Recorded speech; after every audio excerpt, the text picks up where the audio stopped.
ఎప్పుడు చూడు ల్యాప్టాప్ చూస్తుంటాడు. ఏం చేస్తాడు అర్జెంట్ గడమన్నా ఏదైనా సీరియస్ మ్యాటరా? హర హర మహాదేవ, ఎలక్షన్లు వస్తున్నాయప్ప. అలాగే నాయకుడు 200 కోట్లు అడుగుతున్నాడు. ఆ డబ్బులు మనం నన్నేం చేయమంటారు? మీరే చెప్పండి. మనం ఆ వస్తువుల్ని ఎక్కువ కాలం బావిలో దాచడం మంచిది కాదు. మనం వెంటనే వాటిని బయటికి తీయాలి. అవి ఎక్కువ కాలం మన దగ్గర ఉండటం సేఫ్. దానికి కూడా మీరే ఉపాయం చెప్పండి. అసలే ఛానల్ వాళ్ళు మన గురించిన నిజాలన్నీ చెప్పడం వల్ల ఆశ్రమానికి జనాలు రావడం తగ్గింది. ఆ వస్తువులు కొనడానికి మలేషియా పార్టీ సిద్ధంగా ఉంది. డాన్,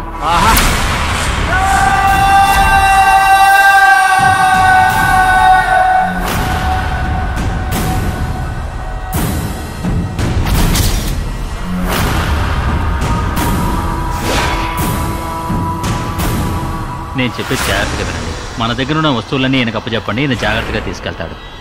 మరి నా వాటా స్వామి? అన్నీ అనుకున్నట్టుగా స్వామి.